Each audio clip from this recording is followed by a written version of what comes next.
গান হলো জনশিক্ষার গান, লোকসংস্কৃতির মধ্যে একটা মানুষকে শিক্ষা দেওয়ার একটা গান। এই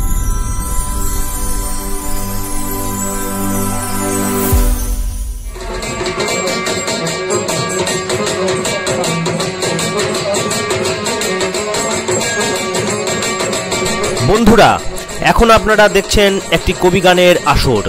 কবিগান হলো বাংলার অন্যতম লোকশিক্ষার একটি আঙ্গিক। কবিগানের দুই কবিয়াল তাদের পালাগানের লড়াই শেষে এক মিলনান্তক পাঁচালী পরিবেশন করেন। এই পাঁচালীকে বলে বোল কাটাকাটি। এ প্রসঙ্গে বলে রাখি, পাঁচালী হলো গান বা ছন্দের মাধ্যমে সংলাপ।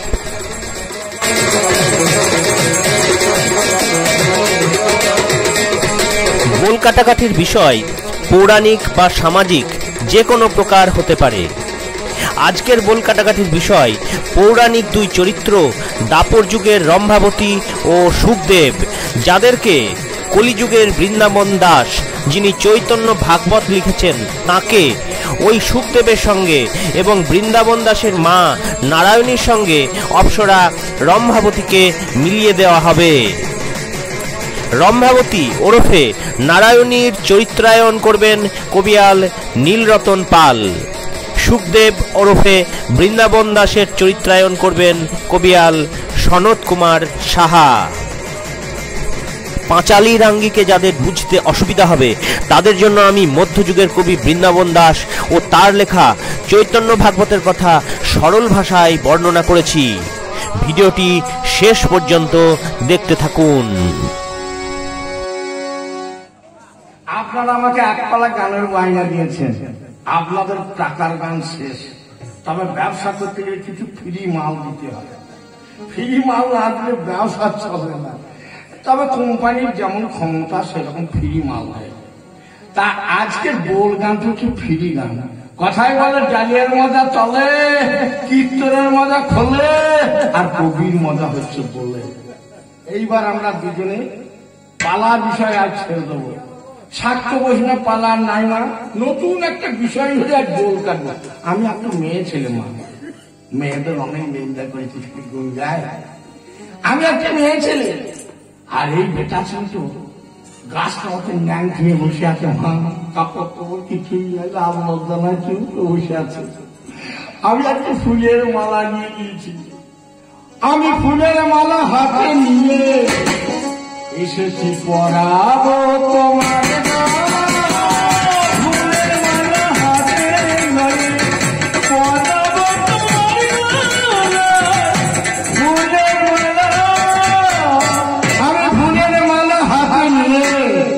এসো পরাবো তোমার গলা, ফুলের মালা হাতে নয়, পরাবো তোমার গলায়, ফুলের মালা হাতে নয়। কথা বলে না গো, আমার জীবনে যেমন সফল হবে গো, জীবনে যেমন সফল হবে গো, জীবনে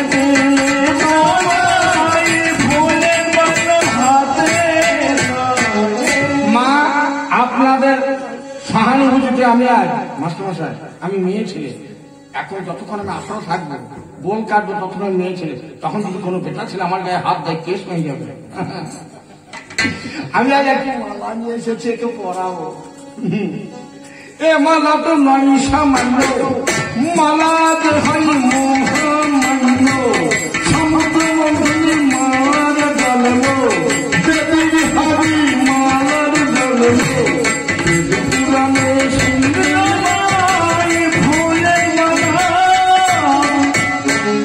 মালা পড়বে না আমি হইলাম ব্রহ্মচারী। ও এ মালার ধারে না ধারি, আমি হইলাম ব্রহ্মচারী, আমি বলার ধারে না ধারি। ফিরে যাও গো নারী, ফিরে যাও গো নারী, মালা পড়ব না, মালা। আমি বাবার এই পর্যায়ে অপ্সরা রম্ভা সুখদেবকে প্রণয়সূচক ফুলের মালা পরাতে চাইছে, কিন্তু ব্রহ্মচারী সুখদেব তা অস্বীকার করছে। ছেলে যখন প্রথম জন্ম হয় তখন বাবা ছেলের গলাতে সোনার মালা দেয়, সোনার হাত দিয়ে মুখ দেখে। মানুষ যখন মরে যায় তখন ফুলের মালা দেয়। ওরে হলেও মালা মলেও মালা, মালাই করি হলেও মালা মলেও মালা, মালাই করি মালা, বসে নামে কাছে তুলসীর মালা, শান্তির কাছে দেখের মালা, সাধুর কাছে জপ মালা, বিয়ারে বেলায় ছাড়া মালা, কিছু মালা বদলে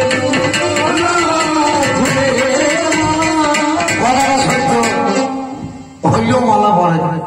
আচ্ছা, মা যখন ছেলের গলায় মালা দেয় সেই মালায় জ্বালা আছে? আসে না। যখন মরে সবাই মালাটা গলায় দিয়ে হরি বল বলতে নিয়ে যায়, সে মালায় জ্বালা আছে, যন্ত্রণা আছে? নাই। কিন্তু একটা মেয়ে ছিল হাতের মালা পড়া যে কত বড় জ্বালা, মেয়ে ছেলে হাতে মালা পড়তে ভয়। তাই বলে শোনো, তোমার ওই মালা আর ওই মালা, তোমার ওই মালাতে কি যন্ত্রণা হয়, ওই মালা আর করব না, মালাতে তোমার কি যন্ত্রণা। মুখে বলে বোঝানো যাবে না, আমার কাছে আমার মনে হয় মেয়েকে দেখে মেয়ের হাতে মালা পড়তে সব বেটাতেরা ভুল করে। কেন বলেন তো? আমাদের প্রাক্তন প্রধানমন্ত্রী রাজীব গান্ধী মেয়ের হাতে মালা পরে বন্ধুত্ব হয়ে গেল। হাতে মালা পরে বন্ধুত্ব গেল মোরে। আমি তোমায় আমি দেব না হাতেরি, তোমায় আমি দেব না হাতেরি,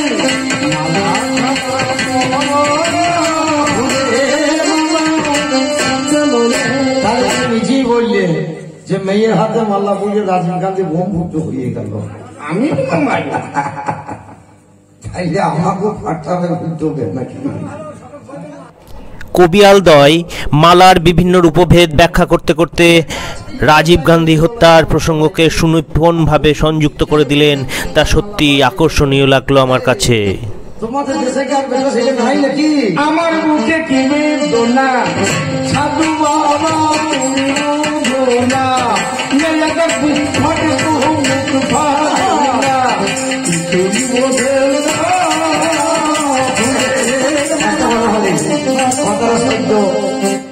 বেটা ছেলে যা বটা বটা মেয়ে ছেলে যে মুখ ফেটে থাকে কিন্তু মুখ ফুটে না।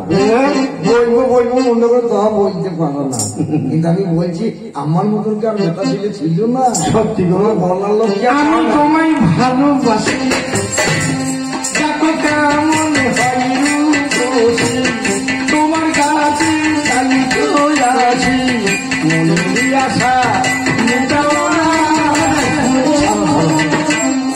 তুমি রূপসী বসো, তুমি রূপসী বসো, তুমি আমাকে খুব ভালোবাসো। অনেকজন ভালোবাসে, বেশি যে তার পরিণতি কি হয় যাকে ভালোবাসে সে বলছে। কেমন জানো? যেমন মোল্লা চাচা মুরগি বসা, যেমনি তোমার ভালো ওসব কথা বাদ দে। মোল্লা চাচা মুরগি পুষে রাখে, মুরগি মনে করো চাচা আমাকেও তাহলে আমি তোমাকে ভালোবাসি, যখন তুমি আমাকে ভালোবাসো না? এসেছি আমি বড় ভুল করেছি তোমায়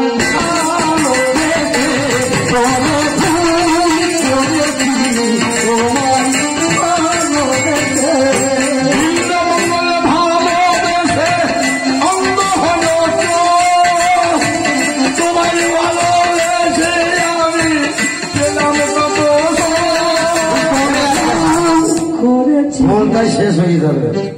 বিল্লমঙ্গল যেদিন চীনটাকে ভালোবেসেছিল সেই যুগটা এই যুগে আর নয়। এটা কোনো দাপর যুগ, আর বিল্লমঙ্গল ভালোবেসেছিল চীনটাকে কলি যুগে। এখন ওই যুগটা আসবে নাই। থাকো ওই জায়গায় থাকো, যা বলি বলি তো বাবা আর নেমো না। তুমি আমাকে চেনো? যা নেমো জন্য তুমি আমার নাম জানো? আমি দেশালে জানো, আমি জলের উপরে হাড়ি চাপিয়ে ভেজে দিতে পারি। আমি দেশালে নয়, আমি এই গরুর দুধ দেবো, তোমাকে খাইয়ে দেবো। তবে বেশি নেমো না কেন বললাম, মাস্টার ইন্সপেক্টর যে ছাত্রকে জিজ্ঞাসা করছে, আচ্ছা এমন একটা জিনিসের নাম করতে হবে, একই জিনিস স্থান বিশেষে আলাদা আলাদা হয়। কেউ বলতে পারেন মাস্টার বাবাও যাবে না। বাদল বলে একটা ছেলে এসে সামনে হাত তুলে দিতে, স্যার আমি বলবো। বলছি তুমি বলো। বলছে স্যার এটা কি? তা বলছে এটা চুল। এটা কোথাকার চুল? বলছে মাথায় আছে। মাথার চুল। আর একটু নেমে আসুন, এটা কি? ওই যে এটা চুল বটে তো? হ্যাঁ ওটা ভুডোর চুল। আরে ভুডো চুল দিয়ে বটে। আর একটু নেমে আসুন, এখানে কি? বলছে গোপের চুল। বলছে গোপের চুল বটে তো? আর একটু ভোগ পর্যন্ত যেই এসেছে, আর ইন্সপেক্টর বলি বাবা যান নেমে গিয়ে আর সর্বনাশ হবে। শোনা কি নামে তোমার? কোথায় বাড়ি?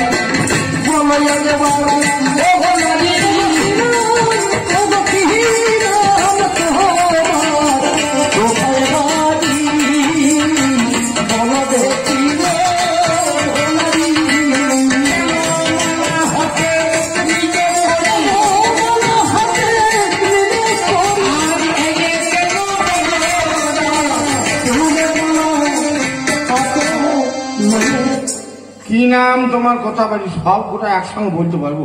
এক একে বলো।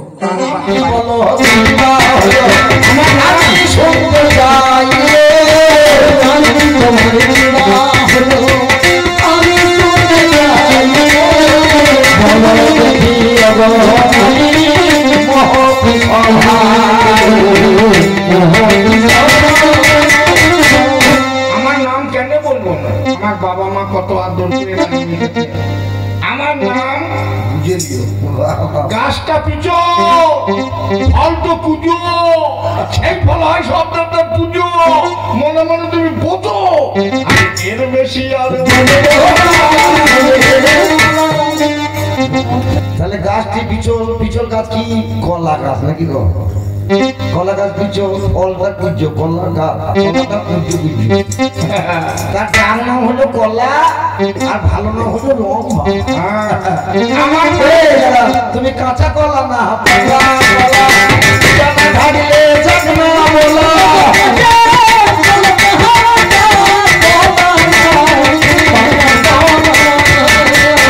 জানা থাকলে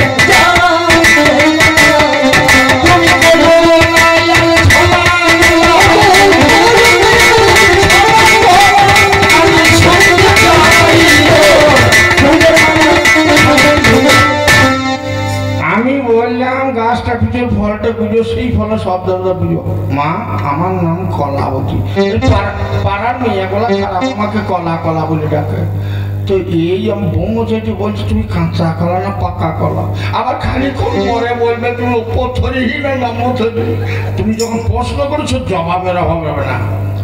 আমার উপর কাঁচা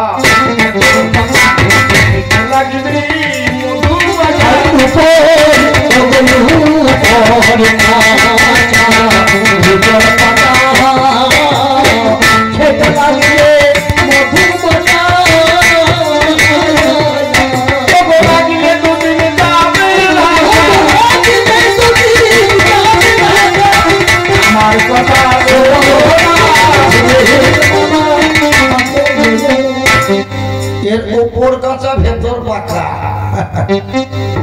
রাখলে দুদিন যাবে রাখা। সব জিনিস রাখা যাবে, যদি কাঠ পাই দিয়ে ফেলায় তাহলে রাখবো রাখবো না, বুঝলেন? যে পেকে গড়িয়ে বুঝে একাকার হয়ে যাবে।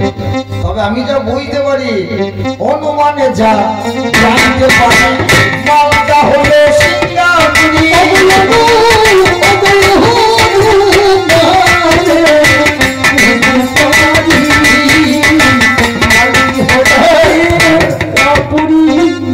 মিয়াপুরি কলা অপরটা সবুজ পারা কাঁচা মতো এতটা পেকেছে না, দেখতে গেলে টিপে টিপে দেখো। এই দেখো শোনো, আমি তোমাকে তাকিয়ে বলেছি আমি হইলাম ব্রহ্মচারী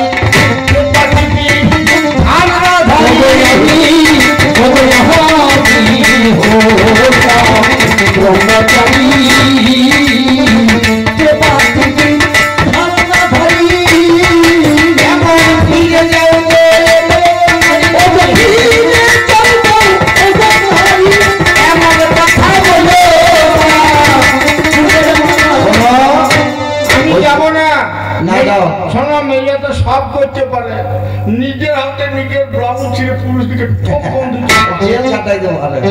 বলো তো তাতে কি তার সম্মান বাড়বে? তুমি ব্লাউজ খুলে গিয়ে যদি থানার সামনে দাঁড়াও, তুমি দাঁড়াইলে বলো তো থানায় গিয়ে তোমার অবস্থাটা কি? আমি তোমার সম্মানটা কমে থাকবে। তার আগে ছাড়ো তো, আমার অবস্থা কি হবে? মালা এনেছো, মালা বানিয়ে অপমান করবো না। কষ্ট করে যখন মালা এনেছো, আমি তোমার মালার অপমান করবো না, তবে আমি তোমার মালা পরবো। আমি যেমন এভাবে পরিব মালা, পরাবে মরে বলে, যেমন এভাবে পরাবে মালা, পরাবে মরে বলে, এভাবে মালা পরি, পরাবে মরে বলে,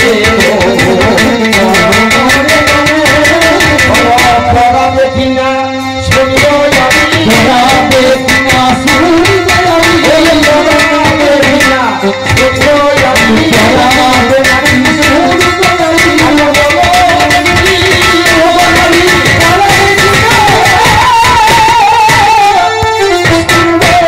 তুমি যেভাবে যে মালা পড়বে সেভাবে আমার মনে আছে আমি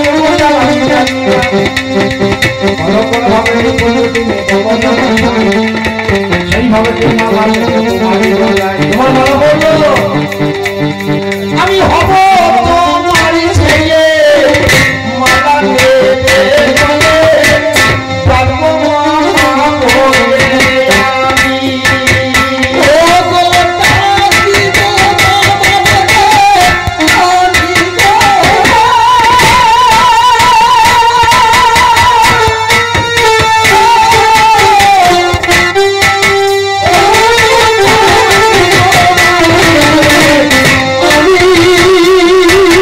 প্রণয়ের মালা পড়তে অস্বীকার, কিছুটা রঙ্গতামাশা এবং ধাঁধার মাধ্যমে রম্ভাবতীর পরিচয় জানার পর সুখদেব শর্ত দিল সে মালা পড়তে রাজি আছে যদি রম্ভাবতী মাতৃরূপে ব্রহ্মচারী সুখদেবকে সন্তান স্নেহে মালা পরায়।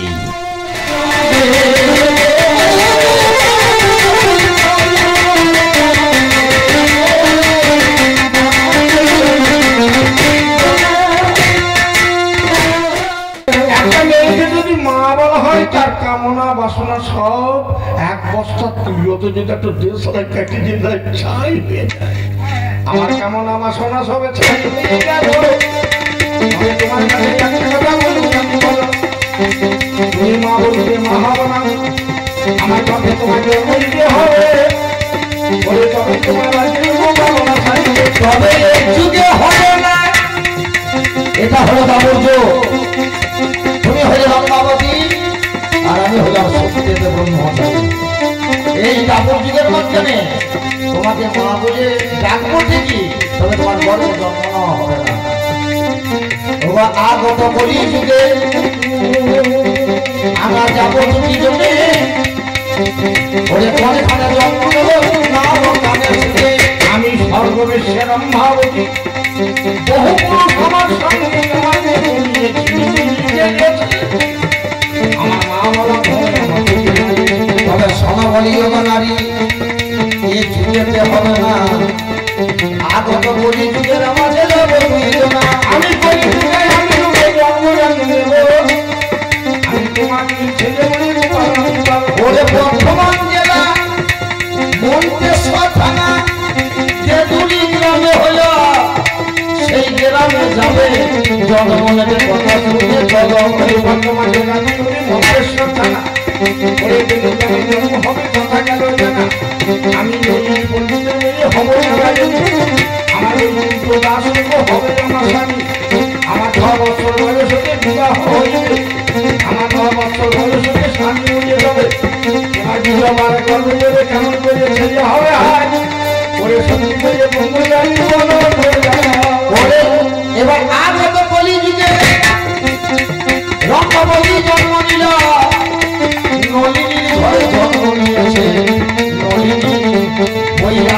বিধবা হল বৈকুণ্ঠ দাসের সঙ্গে হল পরিণয় অকালেতে পতি আমার বিরোধে হয়ে যায় 6 বছর বয়স যখন এই নারায়ণী হইয়া অকালেতে পতি আমার বিরোধে হয়ে গেল বিধবা হয়ে বাবার ঘরে হইয়াছে বসতি শ্রীমাসের ভাই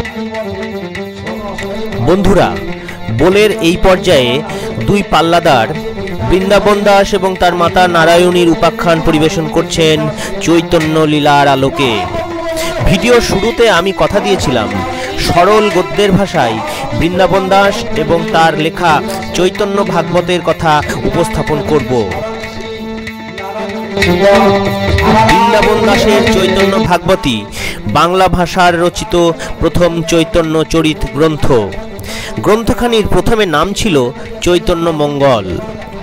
চৈতন্য ভাগবতের নাম চৈতন্য মঙ্গল ছিল, বৃন্দাবনের গোস্বামীরা ভাগবত আখ্যা দিল। এই নাম পরিবর্তনেরও যুক্তি ছিল। ভাগবতে কৃষ্ণলীলা বর্ণনার মতো চৈতন্য ভাগবতেও চৈতন্য লীলা বর্ণনায় রয়েছে বহু অলৌকিক ঘটনার পরিবেশনা। পরবর্তীকালে এই গ্রন্থ বৈষ্ণব সমাজে ভাগবতের মতোই পূজিত হয়েছে। বৃন্দাবন দাসও পরবর্তীকালে চৈতন্য লীলা বর্ণনায় ব্যাস নামে পরিচিত হয়েছিলেন। তাই বলা হয় চৈতন্য লীলায় ব্যাস দাস বৃন্দাবন। চৈতন্য ভাগবতে বৃন্দাবন দাসের আত্মপরিচয় অত্যন্ত সংক্ষিপ্ত। তাতে আত্মপ্রকাশের আগ্রহের চেয়ে আত্মসংকোচের প্রাধান্যই সমধিক। তার সংক্ষিপ্ত আত্মপরিচয়ে জননী নারায়ণীর নাম একাধিক স্থলে উচ্চারিত, কিন্তু পিতৃপরিচয় সম্পর্কে কবি নীরব। কবির জননী নারায়ণী ছিলেন ভক্ত শ্রীবাসের ভাতুষপুত্রী অর্থাৎ ভাইজি, এবং তিনি ছিলেন বাল্য বিধবা। বৃন্দাবন দাস বাল্য বিধবা নারায়ণীর যৌবন বয়সের সন্তান। এখানেও ভাগবতের লেখক ব্যাসদেবের সঙ্গে বৃন্দাবন দাসের ভীষণ রকম মিল পাওয়া যায়। কবি বৃন্দাবন দাসের দীক্ষাগুরু ছিলেন শ্রী চৈতন্যের নবদ্বীপ লীলার নিবিড় সহচর শ্রী নিত্যানন্দ। জননীর প্রেরণায় এবং দীক্ষাগুরু নিত্যানন্দের নির্দেশে রচিত হয় তার চৈতন্য ভাগবত নামে মহাগ্রন্থটি।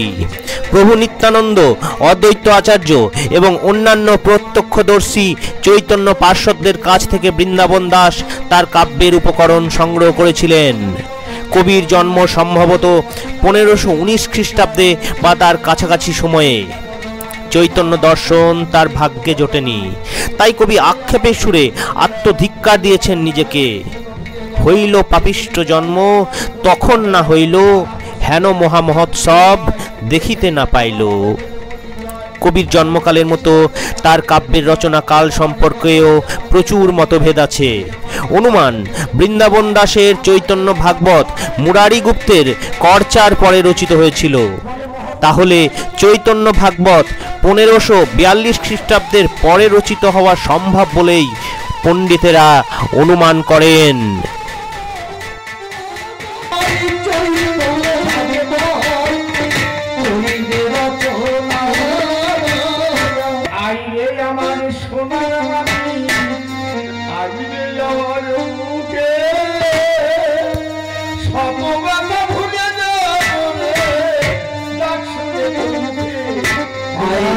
এখন আমরা মিলন পর্বে উপনীত হয়েছি।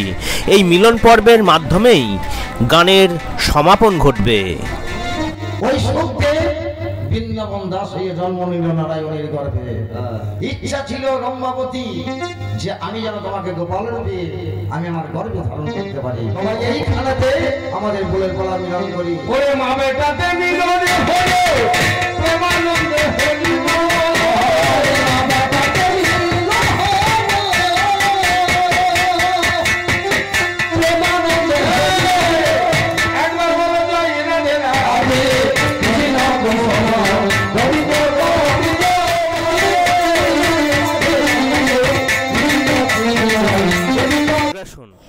গান শেষে কবিয়ালদের কাছে জানতে চেয়েছিলাম সাংস্কৃতিক এই আগ্রাসনের যুগে কবিগান সুরক্ষিত কিনা। সেই সঙ্গে জানতে চেয়েছি শিল্পীদের সুখ দুঃখের কথা। ওই তো জনশিক্ষারই গান, কবি গান হলো জনশিক্ষার গান, লোকসংস্কৃতির মধ্যে একটা মানুষকে শিক্ষা দেওয়ার একটা গান। এইবার আস্তে আস্তে আমাদের গান বাড়ছে, চিরদিন এই কবি গান কোনোদিনও নষ্ট হবে না, আর হবারও নয়। তো এখন কি কবিগান কোনো সমস্যার মধ্যে আছেন? না, সমস্যা বলতে এইটাই, কবি গানে যা খান নেই, যা আমাদের পরিশ্রম, তার তুলনায় পয়সা নাই। অর্থনৈতিক, তার মানে দুজনাই বললেন যে অর্থনৈতিক যে স্বাচ্ছন্দ্য সেটা কিন্তু কবিয়াল বা এই যে কবি শিল্পী যারা আছেন তাদের সেই দিকটাও আমাদের সবার দেখা উচিত। হ্যাঁ হ্যাঁ, কবিয়ালদের দিকে কেউ তাকায় না। আচ্ছা, আমাদের শেষের দিকে তবে তবে তবে একটা বিষয়, এই যে কবি করার জন্য অনেক পড়াশোনা করতে হয়, আর আগে থেকেই তো আপনারা জানেন, মানে আপনারাও তো বলেন যে যেখানে সরস্বতী আছে সেখানে লক্ষ্মী কম থাকে, আর যেখানে লক্ষ্মীর বসত সেখানে সরস্বতী হিসেবে থাকে না। লক্ষ্মী সরস্বতীর মধ্যে একটু দ্বন্দ্ব বোধহয় আছে আমার মনে হয়। আমাদের কপালে তাই হয়ে যাচ্ছে আর কি, সরস্বতী আছে বলে আর লক্ষ্মী নাই, মানে আমাদের পয়সা করি নাই, আমরা সেখানে খেতে পাবো না, বললে আমাদের ওনারা থাকতে হবে সেই জীবনটা। তো অনেক ভালো লাগলো আপনাদের সঙ্গে কথা বলে। আপনার বাড়ি হচ্ছে? আমার বাড়ি হচ্ছে বাগডোলা, সাঁইথিয়া থানা, আচ্ছা, বীরভূম। আর আপনার বাড়ি? আমার এই বর্ধমান ডিস্ট্রিক্ট, কাটাও থানা, কৌশিক গ্রাম আমার বাড়ি। ঠিক আছে, কোনোদিন আবার হয়তো দেখা হবে। সবাই ভালো থাকবেন।